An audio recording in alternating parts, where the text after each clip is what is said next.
On December 3rd, 1998, Mark Jensen found his wife in their bedroom, motionless. He called 911.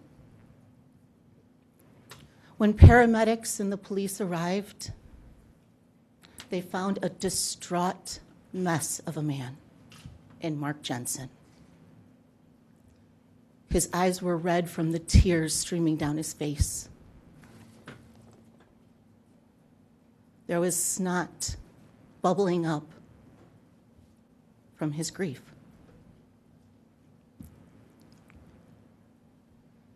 He had trouble standing while talking to the police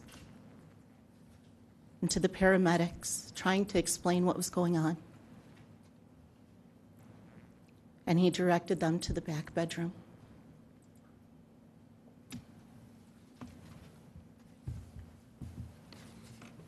Prior to 1998, to December 3rd, 1998, the Jensen family was just like any other family.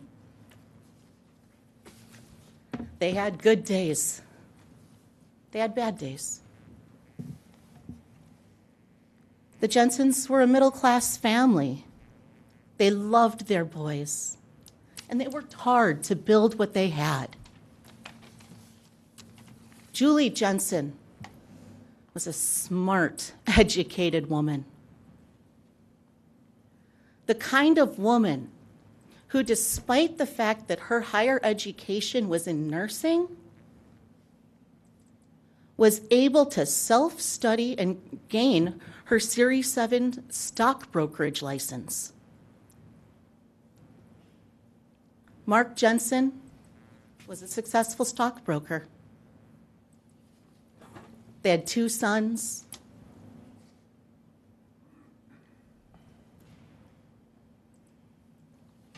But like any other family, the Jensens had their problems.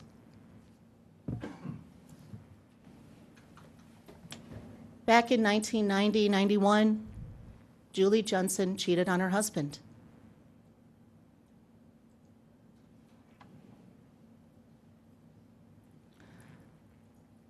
She ultimately did file a divorce proceeding, but in the end, she stayed. She stayed with Mark Jensen and her boys in their home.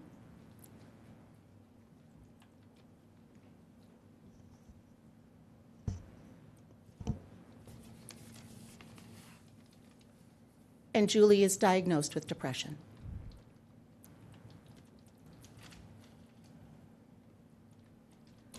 In the following years, you heard about these pornographic pictures left around the home, a constant reminder of the infidelity.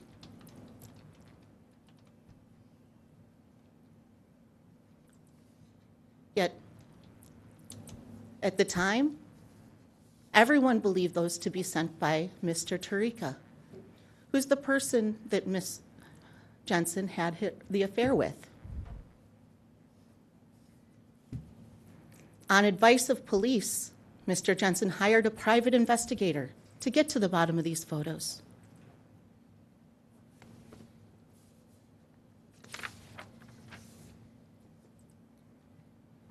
And I believe you're going to hear, and the evidence will show, that Mr. Jensen was not leaving these photos around to be found, to be harassing.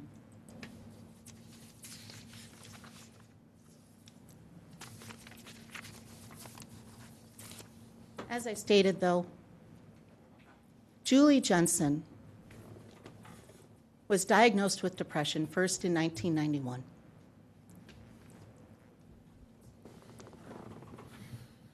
Ultimately, she ends up getting medications. She goes to therapy.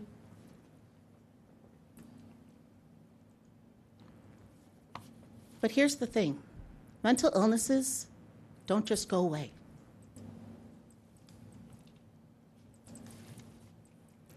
You're going to hear multiple witnesses talk about things that Julie Jensen said to them, One of the stories you're going to hear is that there was a day when Julie Jensen was caring for her children at home, as well as other children in her home. When she called the parents of one of these children, one of her best friends, Laura Coster, and said, "Your son just smeared feces all over my bathroom." Laura called Mark, and both of them rushed home to figure out what was going on. Yet when they got there, there's no feces all over the bathroom. There's no smell of cleaning products or anything that would have explained why it's not there anymore.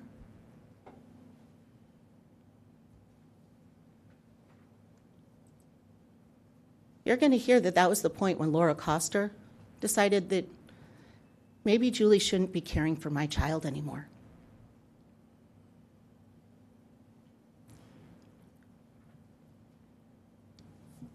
You're going to hear about a day when Julie was at her dentist's office in the weeks leading up to her death, crying, upset, and saying that she wanted to take her life.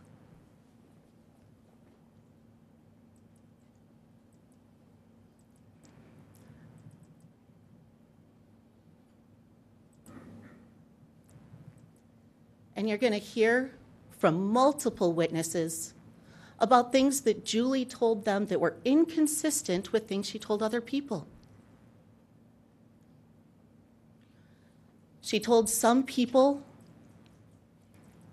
that Mark was forcing her to get a job since her youngest was about to start school.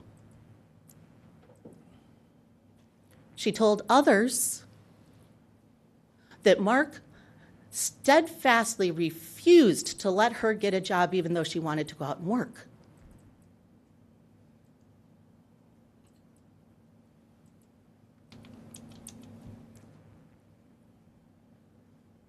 You're going to hear statements that Julie made to neighbors, to acquaintances.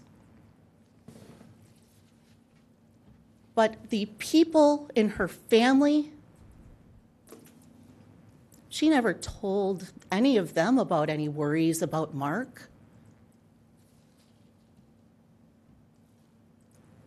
And every time that someone asked her, "Hey, let me help you.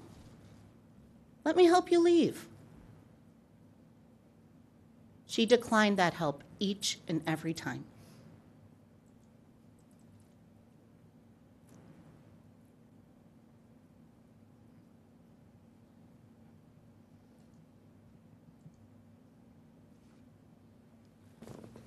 What brings us here today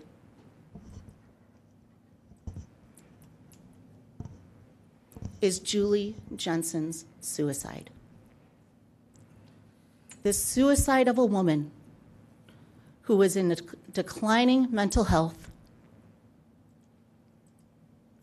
who was seeing her family doctor, a family practice doctor, for prescriptions for her mental illness, for her depression, not a psychiatrist.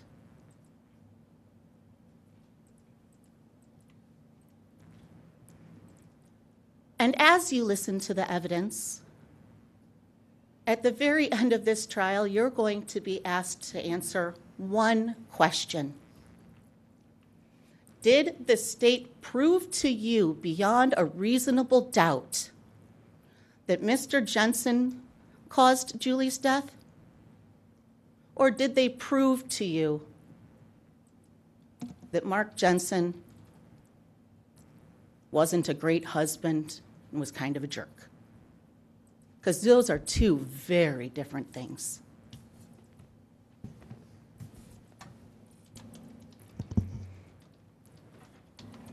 After Julie Jensen's death, an autopsy was performed. Dr. Chambliss can't determine a cause of death based on the autopsy, but based on crystals in the kidneys, ethylene glycol poisoning is suspected by the Kenosha medical examiner.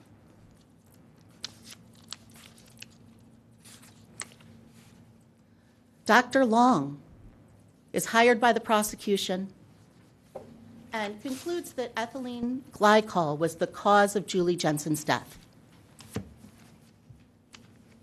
And he claimed it was a homicide based on faulty math and faulty facts.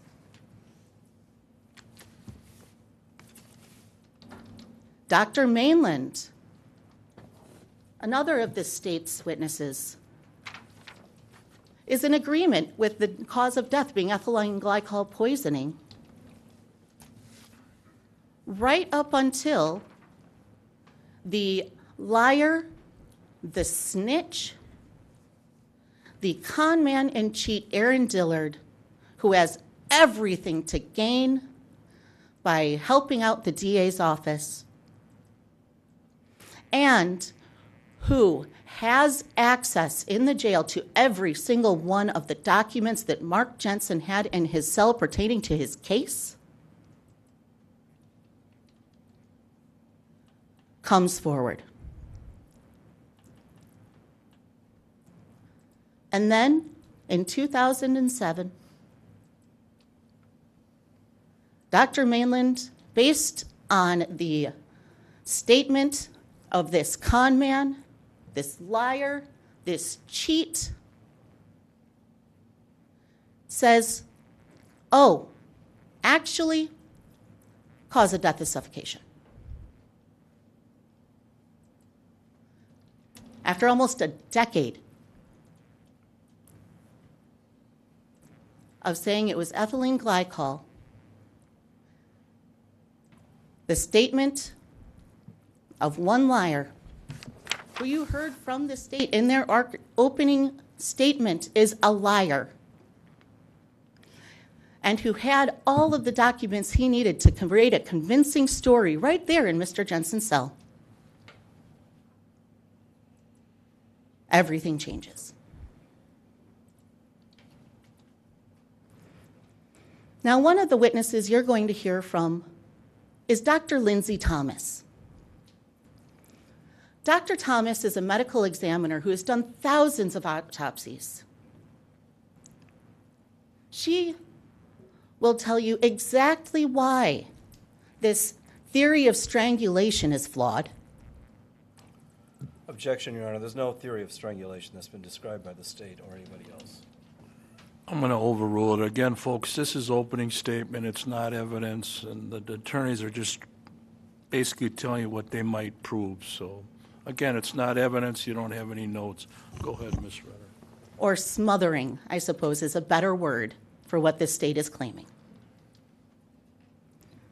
Dr. Thomas will be able to tell you exactly why that is not supported by the scientific evidence, by what was found in the autopsy.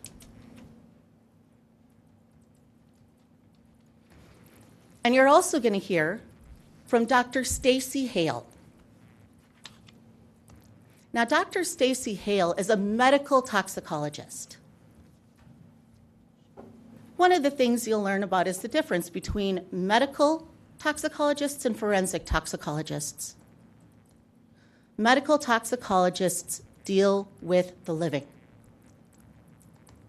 They deal with people who are coming into the emergency room, suffering from poisoning, suffering from other issues that have a toxicological basis, which is a big fancy way of saying it's got a chemical in the body basis. And she's going to be able to explain to you exactly why Dr. Long's testimony, Dr. Long's analysis, and Dr. Long's findings are all flawed. Flawed because of bad math and not supported by the physical evidence.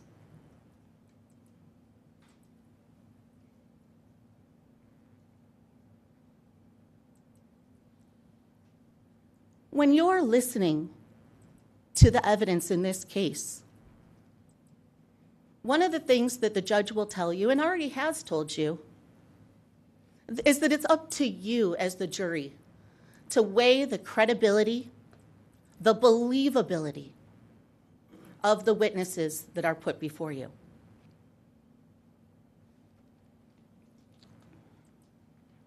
So who are these witnesses? Jail snitches like Aaron Dillard, known con man, liar, and cheat? Jail snitches who have everything to gain and nothing to lose by coming forward with evidence in this case that they discovered not from conversations with Mr. Jensen, but by reviewing the materials that they found in Mr. Jensen's cells.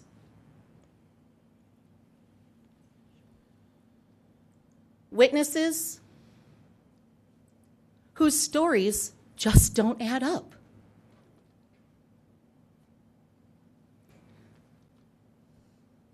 Stories about a late night conversation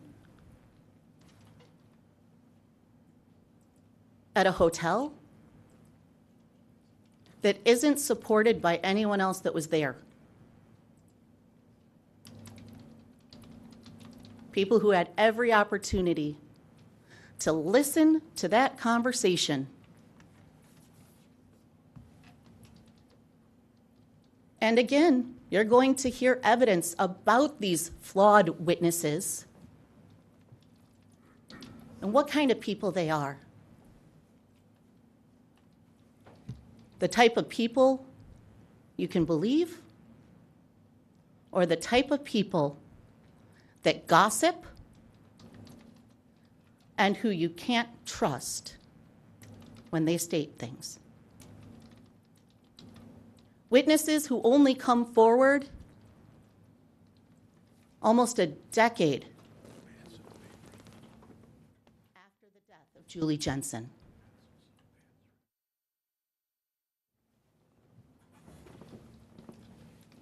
And reliance on statements of Julie Jensen herself, who the evidence is going to show is an unreliable narrator. She tells people on one hand that she wants to work and her husband won't let her, and tells people on the other hand that she doesn't want to work, she doesn't want to do this, but her husband is making her. Julie Jensen, who is mentally ill and suicidal based on her own statements at the dentist's office. Julie Jensen, who refused to leave despite telling people that she was afraid for her life. Julie Jensen, who had access to the family finances, who had her own car, and had a husband who worked all day.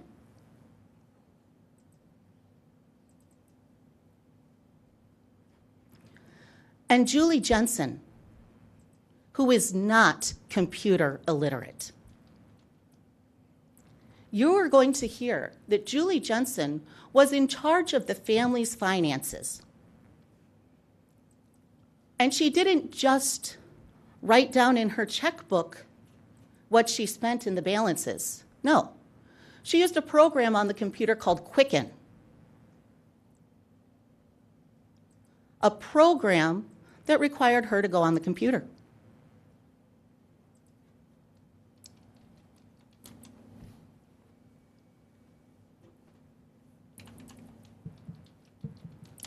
Let's talk a little bit more about this computer evidence. Because the computer evidence from the Jensen home computer you're going to hear came from a single user on the computer. Now remember, this is back in 1998, the days of dial-up, right? We all remember, well, maybe not all of us, But a good chunk of us are going to remember that obnoxious sound that the dial-up modem made. We're also going to have to remember that this was the days before you could stick your internet connection into your wall for the cable, before the days where you had a separate line that came into your house just for internet. In the days of dial-up, you had to plug in the computer to your phone line, to your landline in the home. Now, the state makes a big deal about the majority of the computer activity, because not all. The majority happens after Mr. Jensen comes home from work and the entire family is at home. But remember this. If you were in a dial-up situation, and you were on the computer and the school called to say that your son was sick or there was an emergency, they got a busy signal.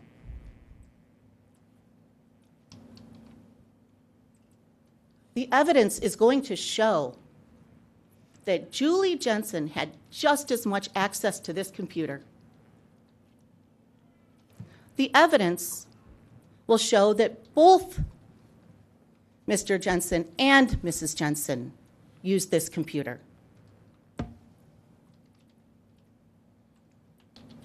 And wouldn't it make sense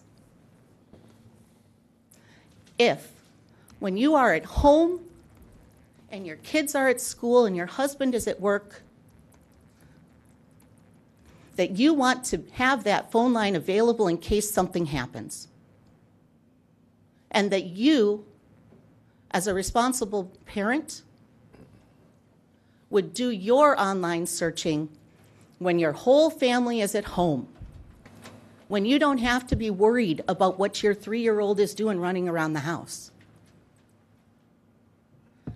when you don't have to worry that every second you spend on the internet could be the moment that the emergency call is coming in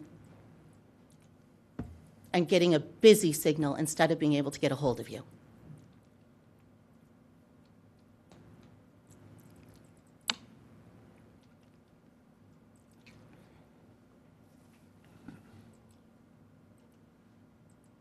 And as far as the searches on December 3rd, the morning, if you look closely at that search, you're going to see that they started around 9:40 in the morning. And you're going to hear testimony. Testimony from Ted Voigt that Mark Jensen left the home at 9:15 that morning to bring his kids to school. And you're going to hear, and this is probably pretty gross to think about, but in Julie Jensen's stomach contents, there was food. Described as peppers and potatoes.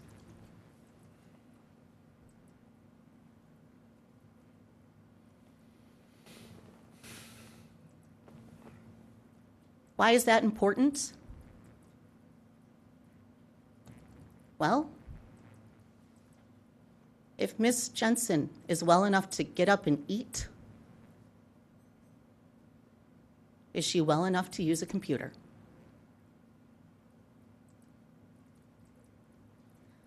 Now, most of us have done searches on the internet, on Yahoo or Google. It doesn't take the most intelligence to pop up a search engine and type in some words. And Julie Jensen, a smart, educated woman who lists on her resume computer skills, who is using computer programs to track the family's finances, is not computer illiterate.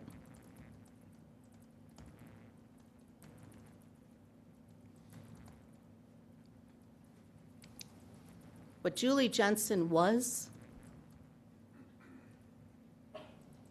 a mentally ill woman. She was a mother who suffered from depression,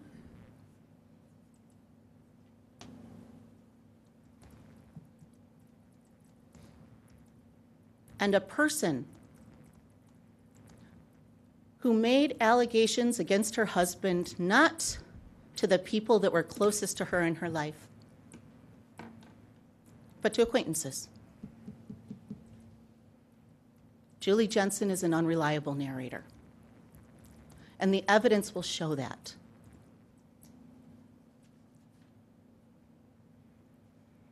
The evidence will also show that Julie Jensen was at high risk for suicide.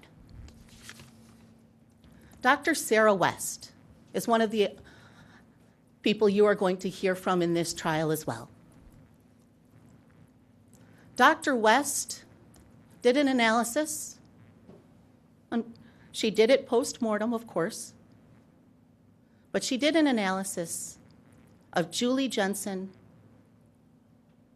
and she's going to explain to you exactly why Julie Jensen was at high risk for suicide.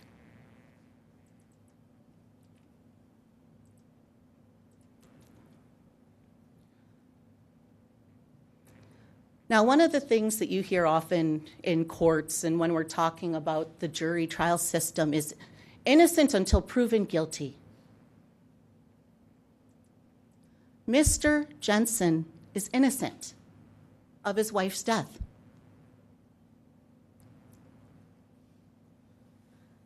As you analyze the evidence,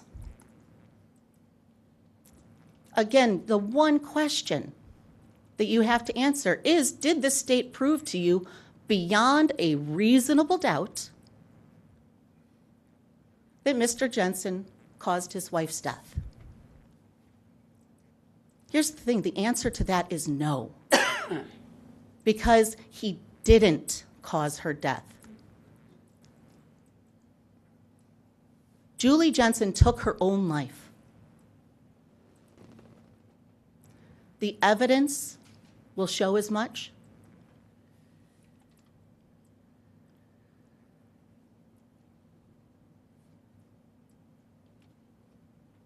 And at the end of this case, all of the lawyers will come back up here, and they're going to ask you to find, from the state, you're going to hear them ask that you find the defendant guilty,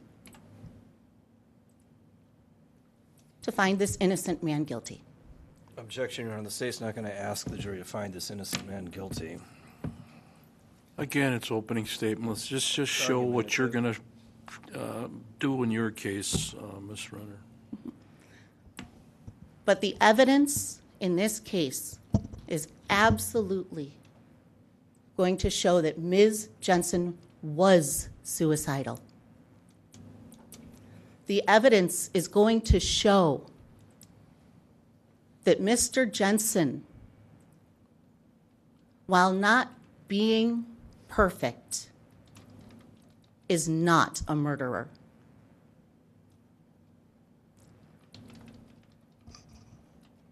And for that reason, we will be asking you at the end of this case to find Mr. Jensen not guilty, to hold the state to their burden of proof,